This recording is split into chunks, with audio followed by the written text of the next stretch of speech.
네, 안녕하세요. 농구 좋아하는 럿볼입니다. 오늘 들려드릴 이야기도 꽤 흥미로운데요. 세상의 모든 사람들은 각자 자신만의 특별한 재능을 가지고 있으며 이는 앞으로의 진로를 결정하고 실현시키는데 매우 중요한 요소로 작용되고 있습니다.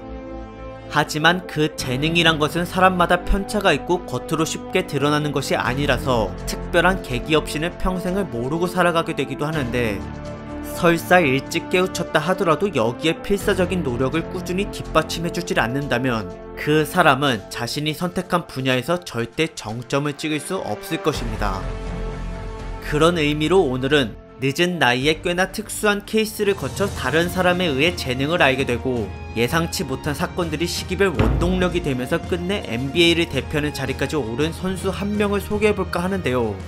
이 주인공의 이름은 파스칼 시아캄이라고 하며 그는 마치 슬램덩크 만화 속 강백호를 연상케 할 정도의 어마무시한 재능과 빠른 성장 속도를 보여주고 있습니다. 농구를 똑바로 배우기 시작한 건 18살의 엄청 늦은 나이였지만 얼마 안 있어 그는 자신이 속한 지역의 대학 무대에서 1등 선수가 되었고, 하물며 세계 최고 리그인 NBA에서조차 데뷔 3년 만에 상상치 못한 업적들을 달성해내기까지 하였는데요.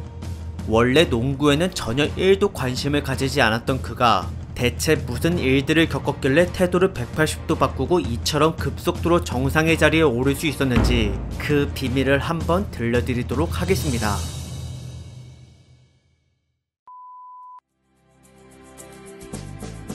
(1994년) 아프리카 카메룬에서 태어난 파스칼 시아캄. 축구를 국민 스포츠로 여기는 이 나라의 정서와는 달리 그의 집안은 농구로 대동단결해 있었는데 이미 아버지부터가 뼛속부터 NBA 광팬이었고, 한편 3명의 친형들은 모두 미국에서 프로 선수가 되기 위한 과정을 착실하게 밟아나가고 있었습니다. 그러나 자기 아들을 NBA 선수로 만들어보겠다는 아버지의 소원과는 반대로 막내 아들 시아캄은 축구만 즐겨하고 농구에는 눈길 하나 주지 않았으며, 게다가 이미 11살 때부터 성직자가 되고자 카톨릭 학교를 다니고 있었습니다. 그런데 시간이 흘러 막상 졸업 직전에 17살이 됐을 때 시아캄은 성직자의 흥미를 잃어버린 채 아무런 목표 없이 방황만 하고 있었는데요.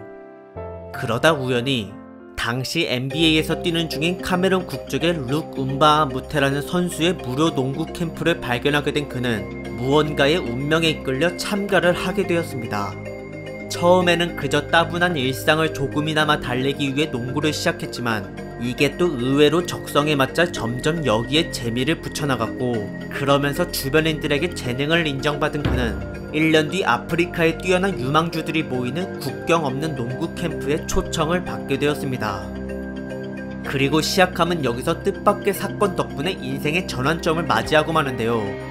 그건 바로 참가자들에게 둘러싸여 환호를 받고 있던 아프리카 출신의 NBA 현역 선수 세르지 이바카와 루올댕을 누구냐고 물어보다가 망신을 당한 것이었습니다. 사실 시아캄에게 농구는 이때까지 그저 단순 취미에 불과했기 때문에 NBA에 대한 지식이 아예 백지 상태였습니다. 하지만 4일 동안 진행된 이 캠프에서 그는 아프리카 내전의 아픔을 겪으면서도 꿋꿋한 노력 끝에 NBA 꿈을 이룬 두 선수의 성공 스토리를 통해 동기부여를 받게 되었고, 이에 더 적극적으로 경기와 프로그램들을 참가하며 스스로 NBA에 대한 열망을 갖게 된 시아캄은 때마침 매년 이 행사에서 유망주들을 탐색하고 있었던 토론토 랩터스의 단장과 그 외 관계자들에게 좋은 인상을 남겨주기까지 하였습니다. 그러자마자 그는 미국의 어느 한 대학 예비 고등학교로부터 유학 제의를 받게 되었고, 이곳에서 정식으로 농구를 배우기 시작했는데요. 비록 처음엔 영어를 할 줄 몰라 의사소통에 어려움을 겪고 농구에 대한 이해도와 전반적인 실력이 수준 미달이었기 때문에 팀원들로부터 조롱을 당하긴 했지만, 그럴 때마다 시아캄은 농구 선수가 되겠다는 자신의 말에 누구보다도 기뻐해줬던 아버지를 떠올리며 실망시켜드리지 않기 위해 열심히 연습하였습니다. 그리고 이러한 노력은 1년 뒤 뉴멕시코 주립대학교에 입학하고 나서도 계속되었는데, 학업 성적 때문에 1학년을 유급하고 경기를 못 뛰는 와중에도 오히려 이를 기회로 여긴 시아캄은 여기에 들어오기 전 유망주 순위권에 등록조차 못했던 굴욕을 씻어내고자 1년 동안 체육관에 살다시피 하며 오로지 훈련에만 몰두하였습니다. 그 결과 그의 실력은 주전 멤버로 출전해도 부족함이 없을 정도가 되었는데요. 하지만 모든 준비를 마치고 첫 번째 시즌을 맞이하기 직전 시아캄은 갑자기 아버지가 교통사고를 당해 돌아가셨다는 소식을 듣고 말았습니다. 순간 패닉 상태가 되어버린 그는 엎친 데 덮친 격으로 비자 문제까지 겹치는 바람에 고향은 물론 장례식조차 가보질 못하게 되었는데요. 한동안 가슴이 찢어질 듯이 슬펐지만 하늘에 계신 아버지를 위해 자신의 전부를 농구에 걸겠다고 결심한 시아캄은 매서운 활약을 펼치며 대학리그의 수많은 경쟁자들을 차례대로 쓰러뜨려 나갔습니다. 키 2m 6cm에 팔 길이는 222cm로 파워포워드 포지션에 있어서 최상의 피지컬을 지니고 있었던 그는 먼저 수비에서 두각을 드러냈고 두 번째 시즌부터는 공격에서도 포텐이 터지면서 평균 20.3득점, 11.6리바운드, 2.2 블락이라는 경이로운 기록을 달성하였습니다. 그 결과 그는 8개 학교가 속한 지역구에서 득점과 리바운드, 그리고 블락과 승리 기여도를 모두 1등으로 해냈고 끝내 올해의 선수상까지 받아냈는데요. 이와 같이 대학 무대를 한순간에 휘어잡은 시아캄은 그대로 2016 NBA 드래프트로 뛰어들었으며 여기서 그는 놀랍게도 4년 전 국경 없는 캠프에서 자신을 눈여겨봐줬던 토론토 랩터스의 단장 마사이 유지리에 의해 27번째로 지명을 받게 되었고 이로써 시아캄은 아들이 NBA 선수가 되는 순간만을 기다려왔던 살아생전의 아버지의 꿈을 드디어 이루어드렸습니다.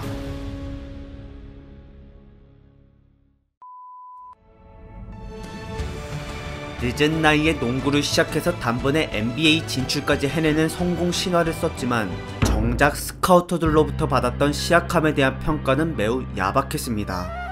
길쭉한 피지컬과 운동 능력은 괜찮아 보일지 몰라도 먼 거리에서의 슈팅 능력이 현저히 부족하다는 점, 그리고 대학 시절의 경이로운 기록들은 그저 수준 낮은 지역구였기에 가능했다는 점을 지적했던 스카우터들은 유지리 단장의 결정을 매우 비관적으로 바라보았습니다. 하지만 그게 옳고 그른지는 2년 정도 지나봐야 알 수 있는 법. 배우고자 하는 열정과 이를 빠르게 흡수하는 시아캄의 재능을 높이 샀던 토론토 랩터스는 체계적인 훈련 프로그램을 제시함과 동시에 실전 경험을 쌓게 해주고자 처음 열린 개막전부터 그를 선발로 출전시켰으며 시즌 후반기에는 중간중간 하부리그인 G리그로 내려보내 총 12경기를 뛰게 해주었는데요. 전보다 한층 더 실력이 업그레이드된 시아캄은 G리그 플레이오프 때 공격과 수비, 그리고 심지어 볼 핸들러의 역할에서도 빛을 발했고 그렇게 다방면적으로 활약하며 팀을 캐리했던 그는 마침내 우승 트로피와 함께 결승전 MVP를 차지해내기까지 하였습니다.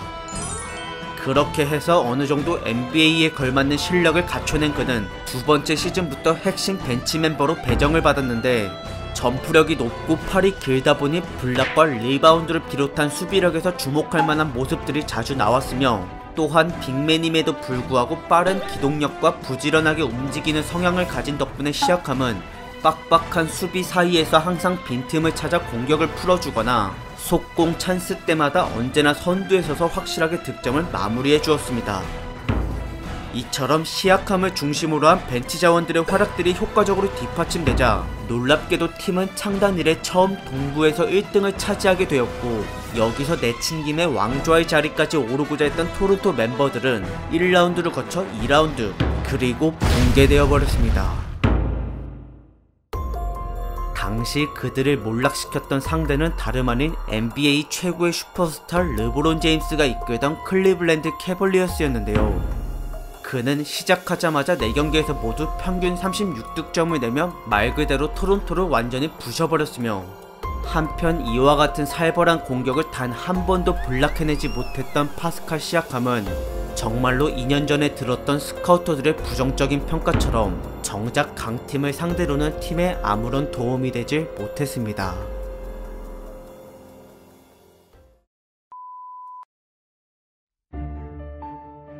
상대적 박탈감밖에 남지 않았던 최악의 시즌이었고 암흑기였던 토론토를 전성기로 이끌었던 에이스 더마드로자는 3년 연속 르브론에게 탈락당했다는 이유로 팀에서 쫓겨나고 말았습니다.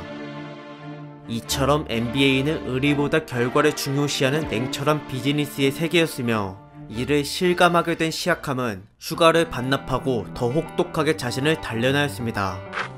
그리고 살아남기 위해 점프슛을 끊임없이 연습하고 그 범위를 3점 라인까지 넓혔으며 선배들을 귀찮게 해서라도 드리블과 스텝 그리고 컨디션 조절하는 방법 등 여러가지 노하우들을 끈질기게 물어보기도 하였습니다.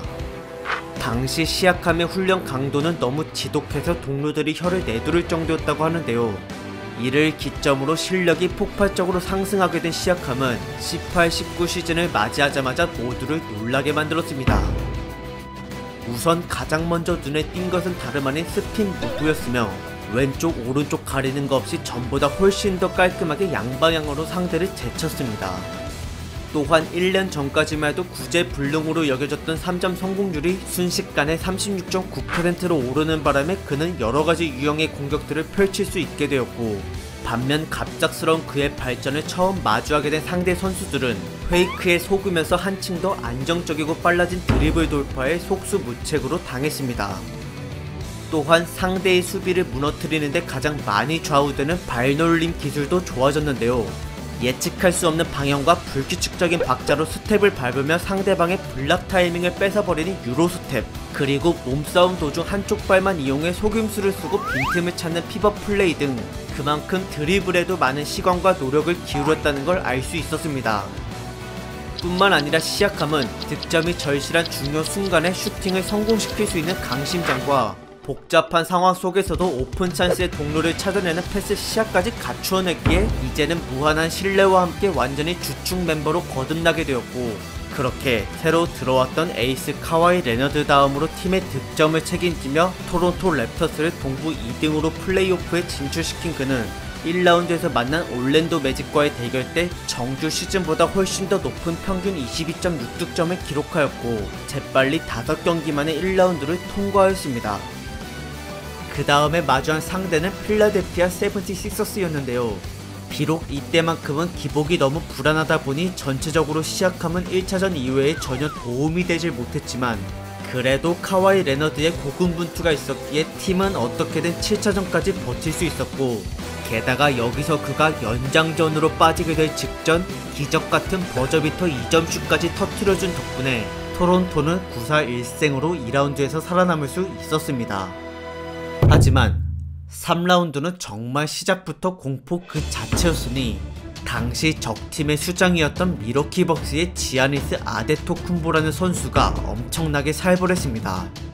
그는 2m 11cm의 큰 키와 길쭉한 팔다리로 코트 전체를 초토화시켜댔고, MVP 유력 후보답게 어마무시한 득점력과 수비력을 발휘해 1차전과 2차전에서 모두 토론토를 압살해버렸습니다. 당시 그의 슈팅 범위는 내외곽을 가리지 않았는데요. 게다가 하필 보폭이 넓고 꽤나 빠른 스피드까지 지녔기에 토론토 수비진들은 그가 드리블 돌파를 하려 할 때마다 무거운 중압감을 느낄 수밖에 없었고, 심지어 패스 능력까지 무시할 수 없을 정도로 시야가 넓은 선수이다 보니 마치 1년 전 토론토를 4-0으로 박살내버린 르브론 제임스를 상대하는 것 같았습니다.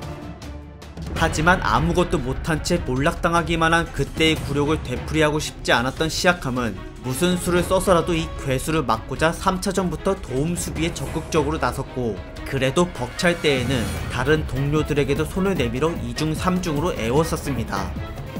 만약 여기서 또 진다면 이젠 3패가 되어버리는 터라 어떻게든 1승을 추구하고 분위기 반전을 노려야 했던 토론토 전원은 죽을 각오로 경기를 뛰어야만 했고, 그렇게 양팀의 치열한 접전 끝에 경기는 두 번째 연장전까지 이어지고 말았습니다.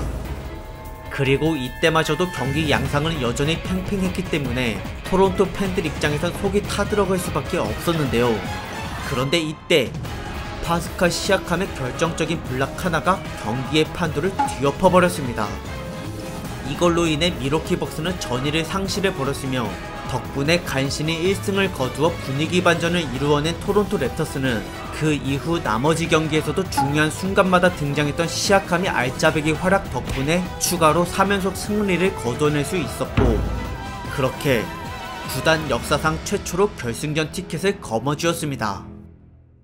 그러나 마지막 상대는 이제까지의 적들과 차원이 다른 팀이었으니 이는 바로 3연속 챔피언 자리를 차지하려는 중이었던 골든스테이트 워리어스였습니다. 여기는 1년 전에 올스타로 뽑혔던 선수를 5명이나 보유하고 있어서 그 위세가 장난이 아니었는데요. 하지만 정말 다행스럽게도 케빈 듀란트라고 하는 실질적인 에이스가 부상으로 결장 중이었기 때문에 토론토는 어느 정도 희망을 가질 수 있게 되었고, 거기다 때마침 1차전부터 파스칼 시아캄의 폭발적인 득점 퍼레이드가 펼쳐지기까지 하였습니다. 당시 32득점을 기록하고 승리의 주역으로 주목받던 그의 슈팅 성공률은 무려 82%나 되었으며, 이에 자신감을 가진 시아캄은 그 이후에도 계속 공격적으로 골수를 몰아붙였습니다. 비록 그 다음 2차전에서는 집중 수비를 이기지 못해 최악의 경기력만 보이고 패배하였지만, 다시 정신을 차린 뒤 코트에 나선 3차전부터는 지나치게 무리하지 않으며 페이스 조절을 하였고, 공격과 수비 모두에서 적절히 밸런스를 맞춘 모습들을 보여주었습니다. 게다가 운이 좋게도 상대팀에선 치명적인 악재들이 하나씩 계속 터져 나왔는데요. 특히나 그 중에서도 5차전 때 듀란트의 아킬레스건 파열과 6차전에서 발생한 클레이 탐슨의 전방 십자인대 파열은 골스에게 있어서 정말 억장이 무너지는 비극이었지만, 반면 토론토에게는 더할 나위 없는 호재였습니다. 그리고 때마침 토론토는 3대2로 앞서가고 있는 중이라 이젠 마지막 1승만 더 추가하면 모든 게 끝나는 상황이었는데, 탐슨과 듀란트 같은 수뇌부가 없어진 이 기회를 놓칠 수 없었던 시아캄은 이날 팀 내에서 가장 높은 26득점을 기록함과 동시에 골스의 3연속 우승 야망을 깨트려버리고 마침내 챔피언 트로피를 들어올렸습니다.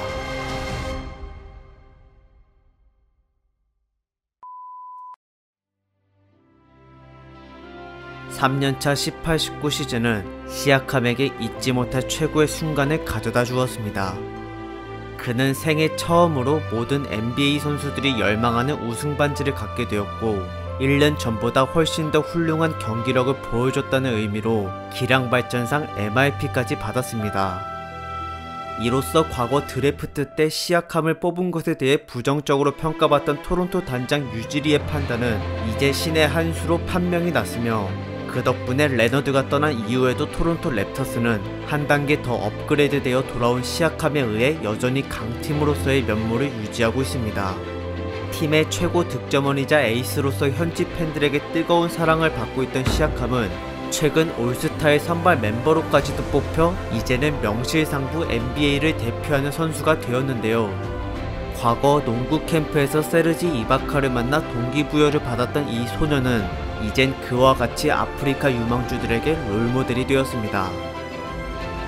그리고 이 자리에 오기까지 시아캄은 돌아가신 아버지를 실망시켜 드리지 않기 위해 쉴 수 없이 노력하였는데요.